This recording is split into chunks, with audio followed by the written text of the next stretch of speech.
சூர்பனகை என்ற பெயரை கேட்டவுடன் ராவணனுடைய இளைய சகோதரி என்றும் அரக்கல் குலத்தில் பிறந்ததனால் விகாரமானவங்கன்னு சொல்லுவாங்க. ஆனால் உண்மையில் அவங்க மிகவும் அழகாக இருப்பாங்களாம். அவங்களோட கண்கள் பார்ப்பதற்கு மீன் கண்கள் மாதிரி மிகவும் நல்லா இருப்பதனால அவங்கள மீனாட்சின்னு கூப்பிடுவாங்களாம். சூர்பனகையின் பாதம் தாமரை மலர் போன்று மென்மையானதாகவும் அவங்களோட நடை மின்னுகின்ற வஞ்சி கொடி போன்றும் அழகாக காட்சி அளிக்கின்ட்டு ராமாயணத்தில் வர்ணனையில் சொல்லியிருக்காங்க. அப்படி இருந்தும் அந்த சூர்பனகை கடைசி வரைக்கும் எதிர் கதாபாத்திரமான வஞ்சக குணம் படைத்தவராகவும் தோற்றத்தில் அரக்கியாகவும் ஏன் தெரிஞ்சாங்க அப்படிங்கிறது தான் இந்த கதை. இந்த கதைக்குள்ள போறதுக்கு முன்னாடி இந்த வீடியோவுக்கு ஒரு லைக் போடுங்க. அப்படியே நம்ம சேனலையும் சப்ஸ்கிரைப் பண்ணுங்க.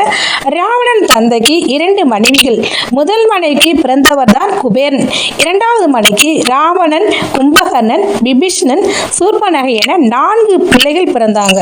அதுல ராவணன் தன் தங்கையை ரொம்ப சிறப்பாகவும் செல்லமாக வளர்த்து வந்தார். தன் தங்கைக்கு ஒரு மாவீரனை தான் திருமணம் செய்து வைப்பேன் அப்படின்னு அவர் ஆசைப்பட்டார். அப்போ கால்கை நாட்டோட பலம் வாய்ந்த அசுர கூட்ட சேனாதிபதியான சிறப்பான வீரனுமான விச்சுவுக்கு திருமணம் செய்து வைத்தான். சூர்பனகை தன் கணவர் மீது அளவு கடந்த காதலும் அன்பும் வைத்திருந்தார். ஆனா அவங்க வாழ்க்கை கொஞ்ச நாளில் அது வெறிச்சோடி போயிடுச்சு. அதற்கு காரணம் தன் அண்ணன் ராவணன் தான். அந்த சமயத்துல ராவணன் ஈரேழு உலகத்தையும் கட்டி ஆளும் ஒரு பலம் வாய்ந்தவனா இருந்தா எல்லா நாட்டையும் தன் வசப்படுத்திக்கணுங்கிற ஒரு ஆசையில மற்ற நாடுகளோட போர் தொடுத்தான். அப்படி இருக்கும் போதும் அந்த கால்கை நாட்டுக்கும் போனான்.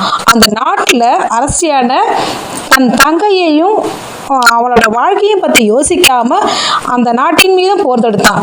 ஆனால் அந்த சூர்பனகையின் கணவன் ரொம்ப திறமையானங்கிறதுனால இவனால் வெல்ல முடியல ராவணனால். இருந்தாலும் தங்கையோட எதிர்காலத்தையும் தன் மைத்தனுடைய உயிரையும் பற்றி கவலைப்படாமல் தன்னோட வெற்றி மட்டுமே குறிக்கோளாக நினச்சி கொண்டு சூழ்ச்சி செய்து சூர்பனகையின் கணவனை ராமன் கொன்னுட்டான். இந்த அறிந்த சூர்பனகை ரொம்ப ஆத்திரப்பட்டாங்க. பித்து பிடித்தவங்க மாதிரி ஆயிட்டாங்க. உடனே ராவணனை பார்த்து சொல்றாங்க, என் கணவனை நீ சூழ்ச்சியால கொண்டுட்டல, அதே மாதிரி நான் உன்னையும் சூழ்ச்சியால கொள்வேன்னு அன்னைக்கு சபதம் இடுறாங்க. ஆனாலும் ராவணன் அவங்க சொல்றத ஒரு பொருட்டாவே எடுத்துக்கல. இதை யோசிக்கவே இல்லை. விட்டுட்டு அப்படியே அரக்கர்கள் வாழ இடமான பஞ்ச சாவடிக்கு போயிட்டு அந்த சூர்பனகைக்கு குடி வைக்கிறாரு. அங்க குடி வச்சு அந்த சூர்பனகைக்கு சகல வசதி செஞ்சு தராரு. சகல வசதி செஞ்சு தந்தாலும் சூர்பனகை தன் தீராத பகையை வளர்த்துக்கிட்டே இருக்காங்க. நம்மளோட கணவனை கொண்ட நம்ம அண்ணனை நம்ம எப்படியாவது பழி வாங்கி தீரணும், கொன்றே தீரணும், அதுக்கான திட்டம் என்னான்னு யோசிச்சுட்டே இருக்காங்க. அப்போதான் அந்த இடத்துக்கு ராமன், சீதாதேவி, லட்சுமணன் வராங்க. அவங்கள பார்த்தவொடனே ராமனை பார்க்குறாங்க அந்த சூர்பனகை. அப்பதான் அவங்களுக்கு மைண்டுக்கு தோணுது, ராமனை வச்சுதான் நம்மளோட திட்டத்தை நம்ம நிறைவேற்றணும்னு நினைக்கிறாங்க. உடனே என்ன பண்றாங்க, ராமன் மீது காதல் கொள்ற மாதிரி ராமனை நெருங்குறாங்க. ராமன் கிட்ட போய், ராமா, மூ உலகத்திலேயே நான் தேடின ஆண்மகன் எனக்கு கிடைக்கல, இப்பதான் நீங்க கிடைச்சிருக்கீங்க. அதே மாரி உங்களுக்கு ஏற்ற ஒரு அழகான பெண்மணி நாம 2 பேரும் திருமணம் செஞ்சுக்கலாம் அப்படின்னு ஒரு உள்நோக்கத்தை வச்சு கேட்கிறாங்க. ராமர் என்ன சொல்றாரு, நான் சீதா தேவி தர வேற யாரையும் நான் மணக்க மாட்டேன், யாரையும் நான் ஏறெடுத்தும் பார்க்க மாட்டேன், இதை பத்தின விவரத்தை லட்சுமணன்ட்ட கேட்டுக்க அப்படின்னு சொல்லிடுறாரு. உடனே சூர்பனகை பரவாயில்ல, இது ஒரு வாய்ப்பு கிடைச்சிச்சுன்ட்டு லட்சுமணன்ட்ட போறாங்க. அந்த லட்சுமணனோட கண்களை பார்க்குறாங்க. அவர் கண்ணில் நெருப்பு எரியது தெரியுது. சாதாரணமாகவே லட்சுமணன் முன்கோபம் உடையவராகவும் கோபம் உடையவராக இருக்காங்க. அதனால மேலே ஒரு அவங்களோட ஆத்திரத்தை தூண்டுறாங்க. யாரு, சூர்பனகை தூண்டி எப்படியாவது எரிச்சல் முட்டும்னு நினைக்கிறாங்க. அப்படி எரிச்சல் முட்டும் போது லட்சுமணன் என்ன பண்றாரு, அந்த சூர்பனகையினோட காதுகளையும் மூக்கையும் அறுத்து வெட்டி எரியிறாரு. எரிஞ்ச உடனே இவங்க அலறிக்கிட்டே ஓடி அந்த பஞ்சசாவடிக்கு போயிட்டு அரக்கர்கள்லாம் இருப்பாங்கல்ல, அவங்க உட்காந்து ஓலை விட்டு அழறாங்க. இது மாதிரி என்ன மானபங்கப்படுத்திட்டாங்க ராமலட்சுமணன் சீதாதேவி அப்படின்னு சொன்னானே. அந்த அரக்கர்கள், அப்படியா, நம்மளோட பெரும்பகையை திரட்டுங்க, நம்ம போயிட்டு அவங்கள வெந்துட்டு அவங்களெல்லாம் அழிச்சிட்டு வரணும்னு கிளம்பி வராங்க. அப்படி வரும்போது ராமனும் லட்சுமணனும் அந்த படையெல்லாம் ஒரு தூசி மாதிரி ஊதி விட்டுடுறாங்க. இதை பார்த்த சூர்ப நபைக்கு மறுபடியும் ஒரு புது தெம்பு வந்துருச்சு. ஆஹா, பரவாயில்லையே, நம்ம அண்ணன் ராவணனை அழிக்க சரியான வழி இதுதான், ராமனால மட்டும்தான் முடியும் அப்படின்னு நினைச்சிட்டு என்ன பண்றாங்க, தன்னோட அடுத்த திட்டத்தை தீட்டுறாங்க. நேரடியாக இலங்கைக்கு போய் ராவணனை பார்க்குறாங்க. அண்ணா, ஏன்னா ராவணன் வந்து பெண்ணாசி பிடிச்சவன், அதை வந்து பயன்படுத்தி நினைக்கிறாங்க.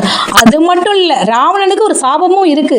அது என்ன சாபம்னா, ரம்பை வந்து ஒரு விருப்பம் இல்லாத பெண்ணை நீ தொட்டினா நீ கெட்டங்கிற மாதிரி உன்னோட தலைவெளிச்சு செத்துருவ அப்படின்னு ஒரு சாபம் விட்டுருக்காங்க. அந்த சாபமும் சூர்பனகைக்கும் நினைவுக்கு அப்போ வருது.